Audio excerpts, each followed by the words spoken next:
শংকৰাজান বিতৰ্ক মুখ্যমন্ত্ৰীৰ ফেচবুক পোষ্টৰ পিছতে বিদ্যালয় কৰ্তৃপক্ষৰ প্ৰতিক্ৰিয়া মুখ্যমন্ত্ৰীৰ ফেচবুক পোষ্টক কেন্দ্ৰ কৰি শংকৰাজান নামক লৈ নতুনকৈ বিতৰ্কৰ সূত্ৰপাত হৈছে।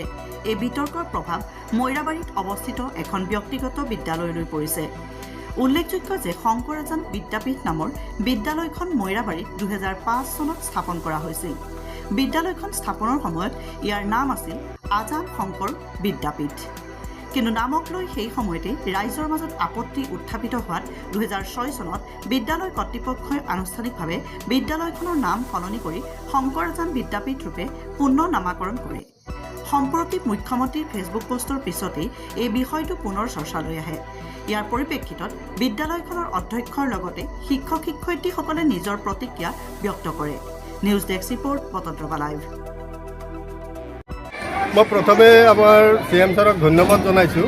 তেখেতে ফেচবুকত এটলিষ্ট আমাৰ স্কুলখনৰ বিষয়ে লিখিছে আৰু আমাৰ স্কুলখনৰ বিষয়ে জানিছে। কিন্তু যিটো ছাইনবোৰ্ড ছাৰে ফেচবুকত পোষ্ট কৰি লিখিছে, সেই ছাইনবোৰ্ডখনত আজান শংকৰ বিদ্যাপীঠ বুলি লিখা আছে। কিন্তু এই স্কুলখনৰ নাম প্ৰথমে আৰম্ভণি কৰা হৈছিল যদিও পিছলৈ ৰাইজৰ বহি আমি সকলোৱে মিলি এই নামটো চেঞ্জ কৰি কেতিয়াবাই শংকৰ আজান বিদ্যাপীঠ কৰা হৈছে। গতিকে আপোনালোকে চাব পাৰে স্কুলৰ পিছফালেও এতিয়াও আমাৰ শংকৰ আজান বুলিহে লিখা আছে, আজান শংকৰ বিদ্যাপীঠ বুলি লিখা নাই।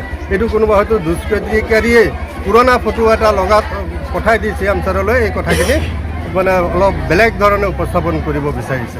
কিন্তু বিদ্যালয়খনৰ আচল নাম বৰ্তমান মৈৰাবাৰী শংকৰ আজান বিদ্যাপীঠ। নাপাই দিয়ক, আমি ইয়াত হিন্দু মুছলিম বুলি কোনো ভেদাভেদ ৰখা নাই। আমি সকলোৱে হিন্দু মুছলিম মিলি জুলি ভাতৃত্বৰ দৰে থাকি ইয়াত আমি বিদ্যালয়খন চলাই আছোঁ আৰু আমাৰ এই অঞ্চলতো তেনেকুৱা কোনো ভেদাভেদ নাই। কথা কৈছে শংকৰ এবাৰ নোহোৱা হৈ যাব, কিন্তু আজি বছৰ ধৰি আমি মুছলিম বসতি প্ৰধান অঞ্চলতে শংকৰদেৱৰ যিটো থান পতেকীপুৰী, আমি মুছলিম সম্প্ৰদায়সকলেই তাক ৰক্ষণাবেক্ষণ দি আছোঁ আৰু তেখেতৰ প্ৰতি আমাৰ ভক্তি সদায়ে আছে। আৰু আমি বিদ্যালয়তো তেনেকুৱা শংকৰদেৱৰ জন্মতিথি বা সেইবিলাক আমি পালন কৰি আহিছোঁ। শ্ৰী দীপালী কলিতা, মোৰ হিঙত হয় ঘৰ। হিঙৰ পৰা মই প্ৰতিষ্ঠা কালৰ পৰা এই বিদ্যালয়ত আছোঁ 2005 চনৰ পৰাই। তেতিয়া আমাৰ বিদ্যালয়খনৰ নাম আছিলে আজান শংকৰ বিদ্যাপীঠ। পিছত ইয়াৰ স্থানীয় যিসকল লোক সেইসকলে আপত্তি কৰাত আৰু আমাৰ বিদ্যালয়ৰ সকলোৰে সহযোগত আমাৰ ফৰিদুদ্দিন ছাৰৰ আলোচনা কৰিলে। কৰি পিছত আমাৰ সকলোৰে আলোচনা মৰ্মে এই বিদ্যালয়খনৰ নাম শংকৰাজান বিদ্যাপীঠ ৰখা হয়। আমাৰ মুখ্যমন্ত্ৰী মহোদয়ে যিটো ফটো পোষ্ট কৰিলে ফেচবুকত আজান শংকৰ বিদ্যাপীঠ, সেইটো কিমান দিন চলিছিলে? সেই আজান শংকৰ নামত 6 মাহমানহে আছিলে, 6 মাহ বছৰেক আছিলে। পিছত আৰু আমি সকলোৰে আলোচনা মৰ্মে আমি পিছত কি নাম হ'ল? বিদ্যাপীঠ হিচাপে আমি নামাকৰণ কৰা